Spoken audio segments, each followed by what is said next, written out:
Local productions on QTV are made possible with support from viewers like you. Thank you.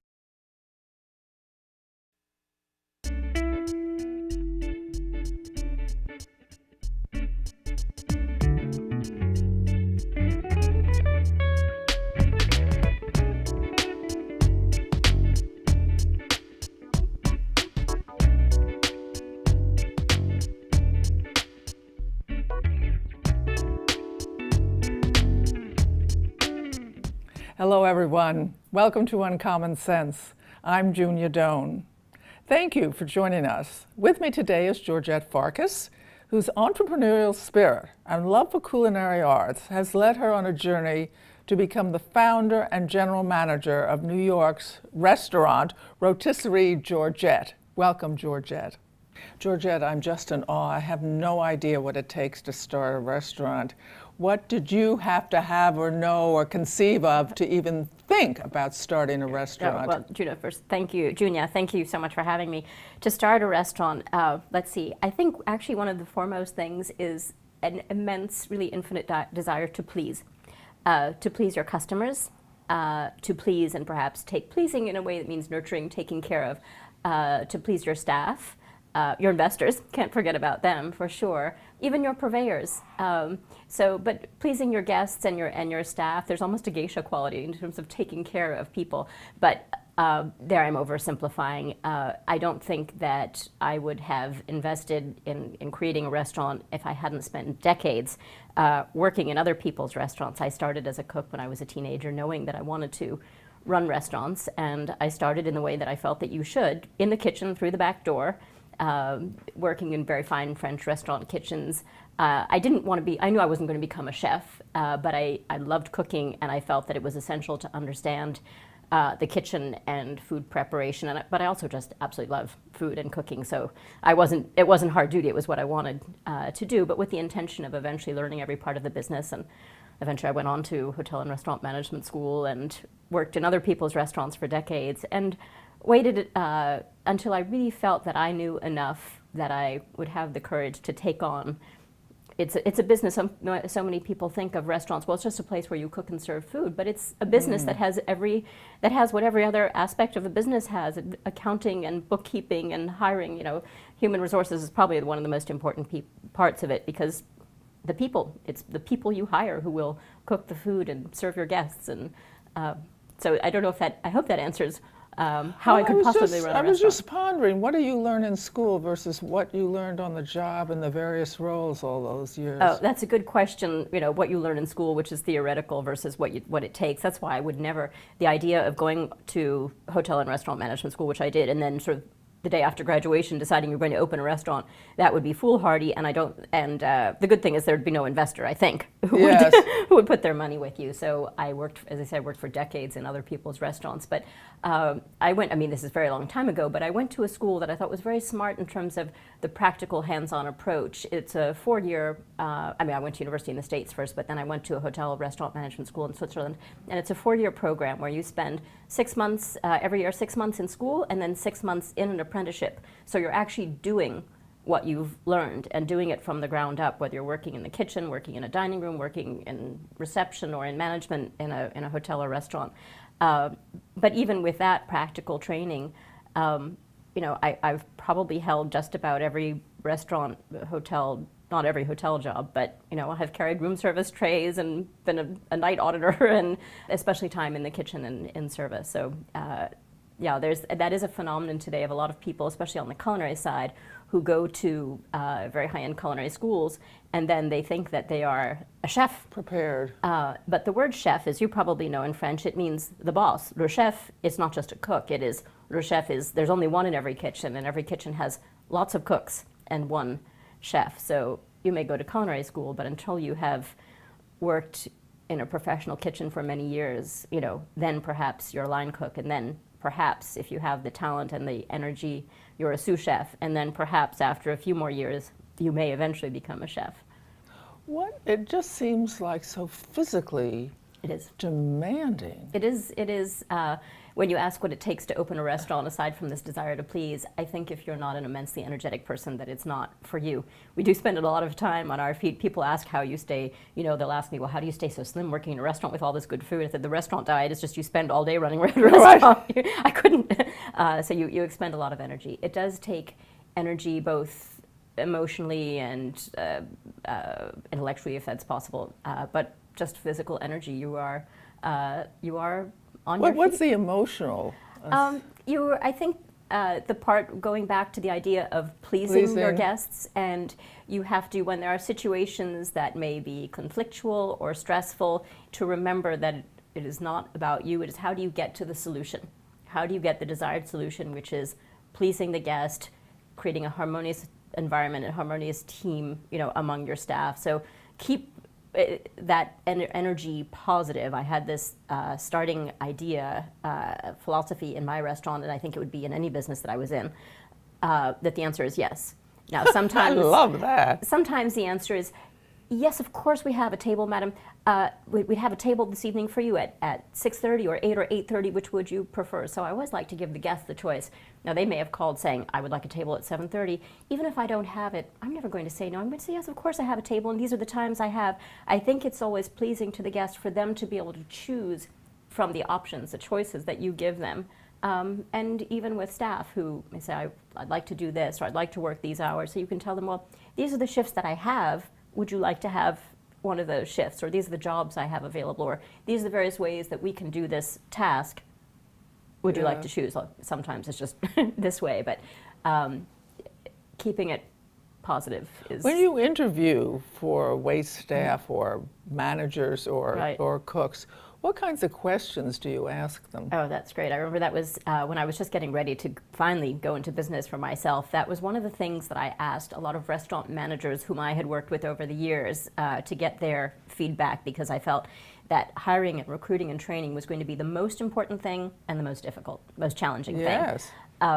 So one of the things I like to ask, especially someone who's going to work in the front of the house, whether they're a server, a busser, or a manager, I love to ask for an example of a time where a situation where they went above and beyond to please a guest, whether there was a problem that they had to solve, or maybe even a situation where there was no problem. They just found an opportunity to do something a little extra to please someone that stood out, and that person, if they had a problem, they left happy and ready to come back to the restaurant. Even if, as I said, even if there weren't a problem, they would leave that restaurant feeling like they had been taken great care of. So that's a question I love to ask people, is how they went above and beyond to do something to please a guest. Or also if it's a manager who's going to be managing other people, I like to ask them how they resolved a difficult a conflict with a staff member working for them, because it would show if they had tried to help the person see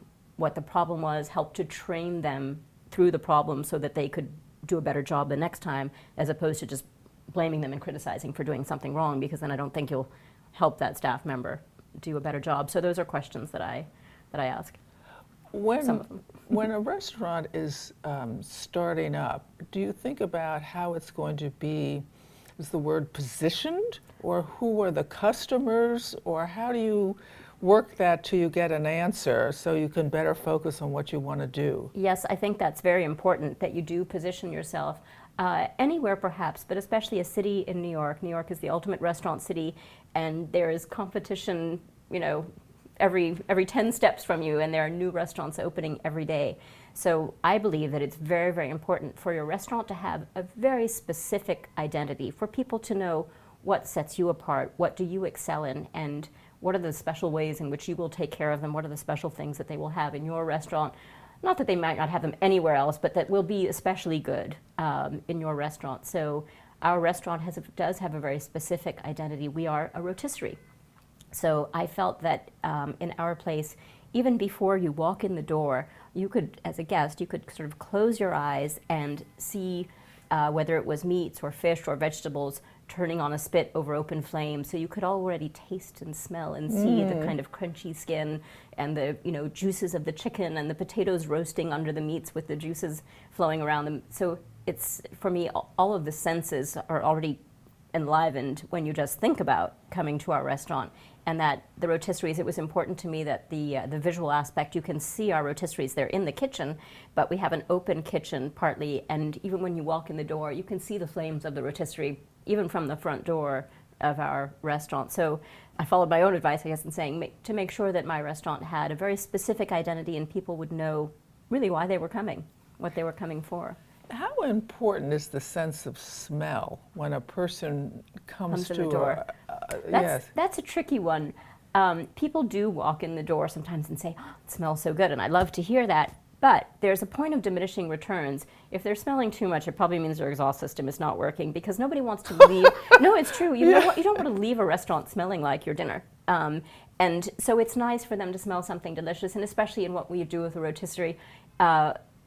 But I mean, first of all, it should only smell excellent. If anything smells sour or horrible, then you really have other bigger problems, which have gone too far. But impeccable cleanliness everywhere all the time, just that's something that's constantly maintained. But so smelling something delicious, yes, just a bit to be tempting. But as I say, you don't want to walk out of the restaurant, with your clothing. Reeking. Right, yeah. When you start to think about opening a restaurant, how do you get the word out, and how far in advance do you have to do that? Oh, goodness. There's a sort of a delicate tipping point, because with any restaurant, whether you're building it, from a raw space that was not a restaurant, or if you're taking over an existing restaurant, construction, whether it's New York or anywhere else, construction always has some some open-ended unknowns, and you have a calendar and a plan for your construction, and you're, trying to stick to this very specific calendar.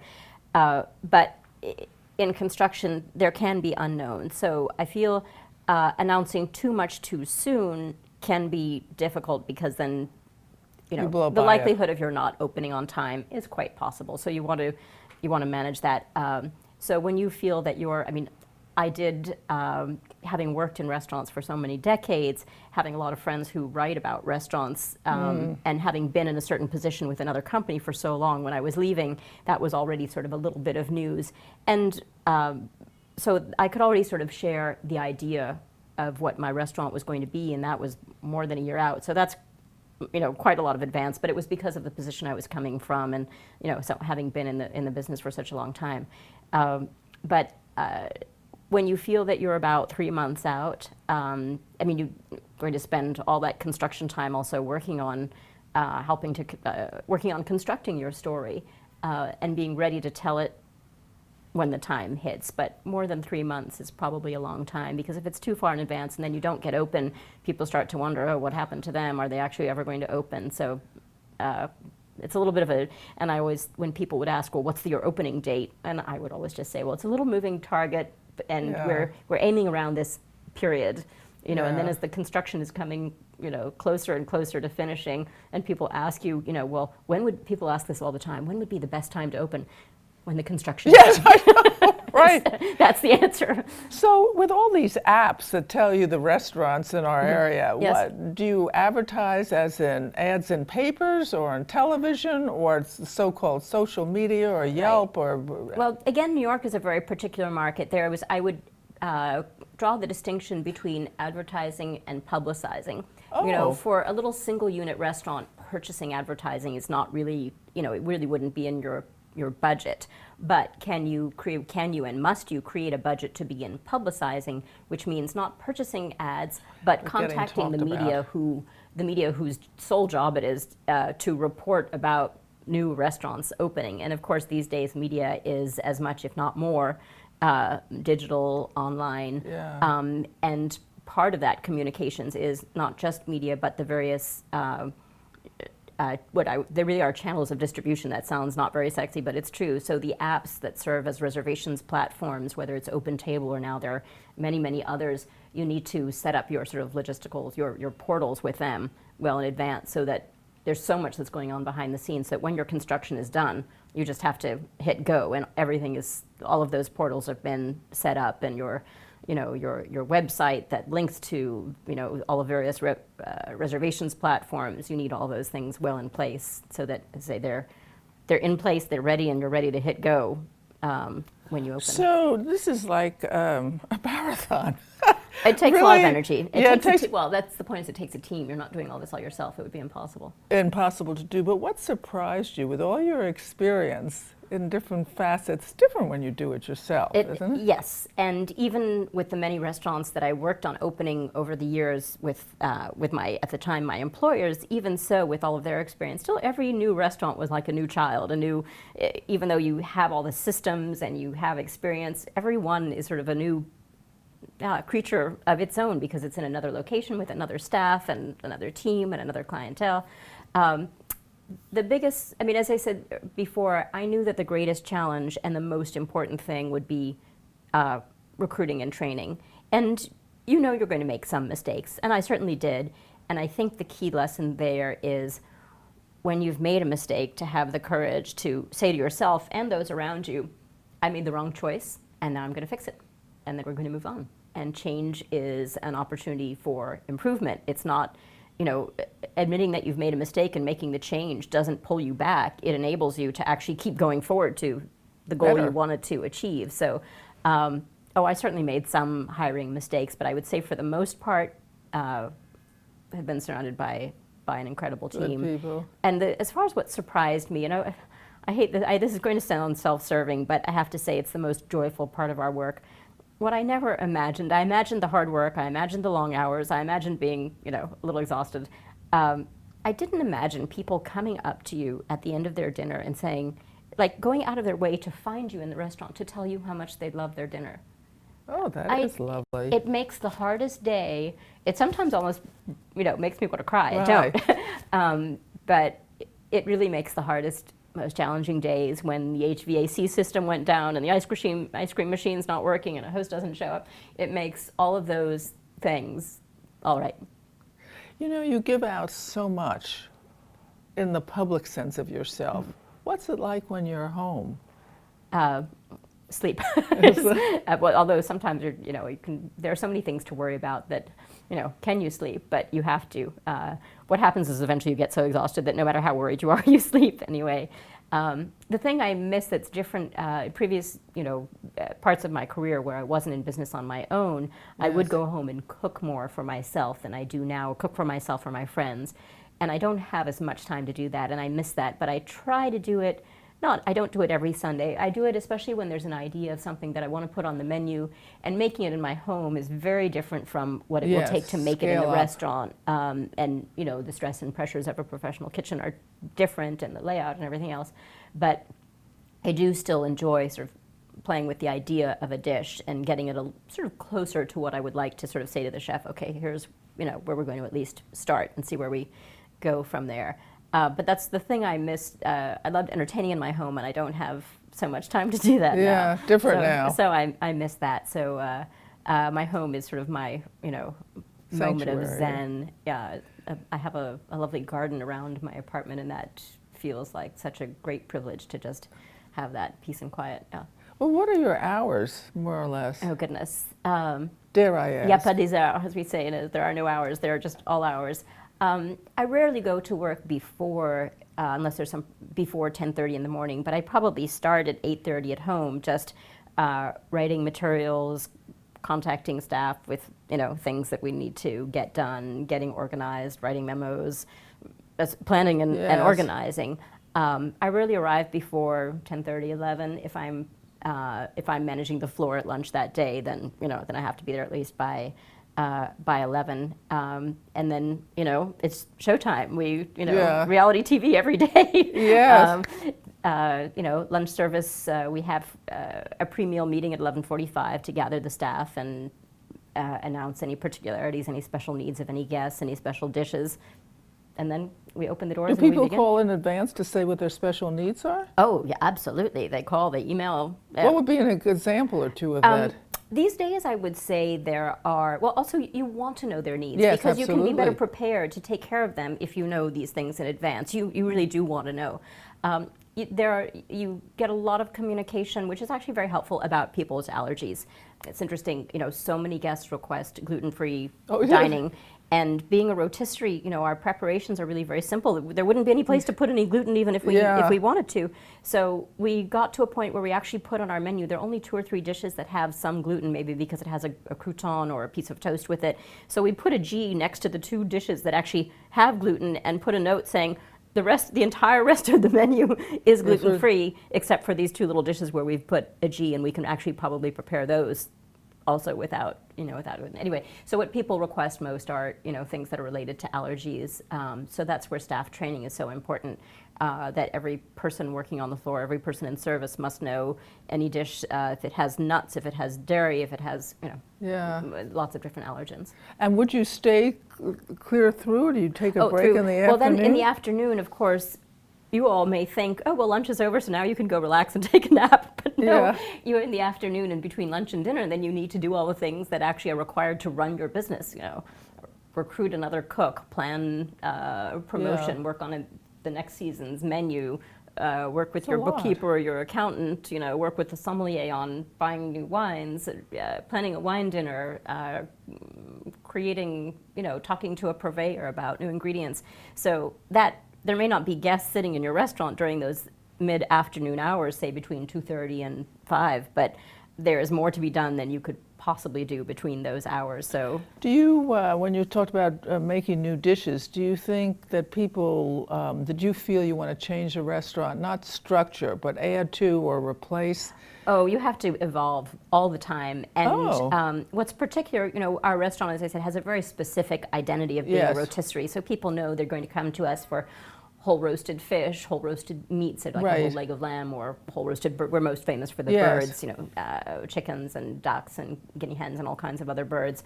But where we have some fun and where we our creativity evolves all the time with the season. So all the appetizers and side dishes in our restaurant, everything is on the side. Everything is a la carte. So you choose your side dishes or potatoes or things. And you can change those. Oh, those things we change all the time in the micro seasons. So, for example, great idea. Now springtime are the arrival. The first thing that comes really are the asparagus, and then there are green asparagus and white asparagus. So I've created a whole section of the menu just of asparagus dishes. Good for you. So the next thing that will come there'll be little spring peas. In the summer, of course, I'll devote a section of the menu just to local tomato dishes and dishes with corn. So there are all of our meats and fish, but then all the side dishes that are constantly changed. Your life has really been interesting, or it seems anyway, that each is sort of within the channel of food or it's always restaurants. It's always been towards, it's always been about a life in food and restaurants and hospitality. What satisfaction does that give you? I think that feeding people, or preparing food and then serving food, it's a gift that you give to people. I think that's something I saw with my mother is a very energetic, very successful businesswoman. So she wasn't the person home making the family dinner at night, but she did love to cook. And so we may have had a cook who cooked in our home, but when she cooked, one, it was for fun and a creative outlet, but she also, if she were giving a big dinner party, she would be very involved in the cooking, and she would, cook herself. And making the dish and the presentation beautiful, to me it seemed like a gift that she was giving people, like giving this beautiful dinner. So cooking and serving for me feels like a way of, it's a gift that you give people. It's a way of nurturing and taking care of them. So that's the satisfaction. You're creating an environment in which you take care of people. That's a restaurant. So what got you interested early on? I think part came from, I mentioned sort of seeing my mother's love of good food and the joy that she had in cooking for people, and always, whatever she made was always just so beautifully presented in a very natural, not informal way. And I was privileged to grow up in a household that had very good chefs working in our home. And, at first they would try to chase me out of the kitchen. Eventually they just let me stay and, help or watch. My family traveled a great deal, and wherever we went in the world exposed us to, they traveled by way of one great restaurant to the next. Oh, I like that. No, I was very fortunate, but I turned that into a career. It's one thing just to go to restaurants, another thing to build a career working in them. I think there's another inroad for me into restaurants, and I mentioned my mother, but also my father was a businessman, but his greatest passion was not just good food, but beautiful restaurants. He loved the theater of great restaurants because it is theater. where the focus is on the food. And he loved that so much. And he was not an easy fellow. He was demanding and he was difficult. So if you were a little girl as a whose father, too? father is demanding and difficult and not easy, and his greatest passion is good food and beautiful restaurants, what do? You learn to cook and to open restaurants. It's actually... And to please. And to please, that's exactly it. It's actually very simple when you think about it. Oh, interesting. I bet they're proud of you. I hope so. I think my father's not around anymore, and he's probably, of all the people, I wish I could show him this place, because I think he would love it. And my mother, who is still with us, comes very often, and is we have a running joke with one of our customers who's our single most frequent guest. He comes several times a week, and I keep telling him my mother's the only person who comes more than he does, and he's in competition with her. He wants to make, someday he's going to, have a greater number of visits. Do you wait in your life for sort of a feeling of the being drawn to take the next step? Oh goodness, I think I'm someone who is so cautious that I really waited very long to take this step.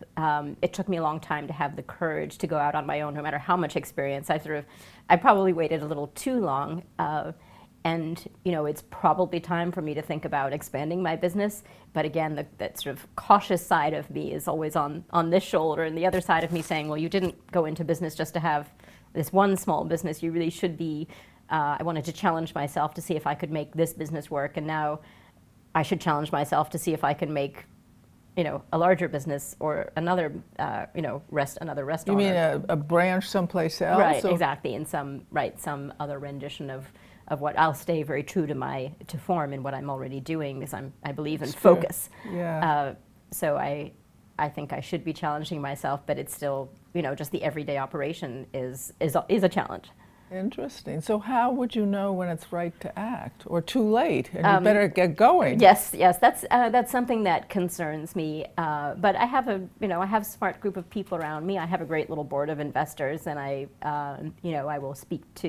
do speak to them about it. We talk about it, and they feel the environment now that that there is a saturation, to some degree in New York City with restaurants. So if anything, you just have to be very, very good and hold fast and continue to excel to sort of, to make it through. So there's that.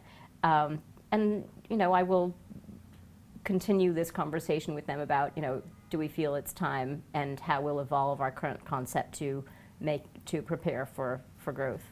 You must have wonderful investors that they are such champions and such worthwhile. No, I'm very fortunate, but I think that's important also, the investors you choose, who are going to help nurture you through the process and bring their own expertise and judgment in addition to their investment. Yeah. Thank you, Georgette. So, a great deal to take away from this. Firstly, find that part of your nature that likes to please, because that will make for a happier life for you. In the course of learning to please, find a way to say yes and give alternates.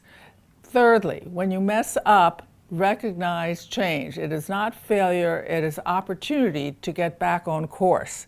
Fourthly, caution is good because the other side of caution is thoroughness. So she really puts a lot of time into how to learn things. Is she doing it right? Think it through, work it through, but she's blessed with very high energy. So you really have to know your energy level in life and what you want to put your time towards. So be mindful of that. Her desire to grow and express herself comes out through the restaurant. And I think we didn't really talk about it, but I think it's soul satisfying to her. So as you look around your own life and you are asking yourself, what is it I want to do, or what is it I want to do better? One of the questions is, where are the satisfactions? So please satisfy yourself, but also do something nice for someone you know and some you don't know, and I'll see you next week. Thank you. Thank you, Julia.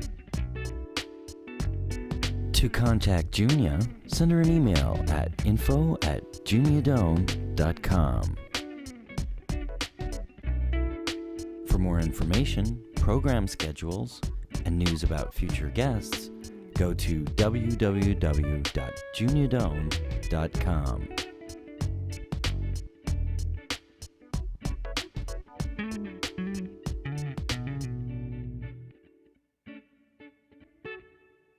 Thanks for joining us.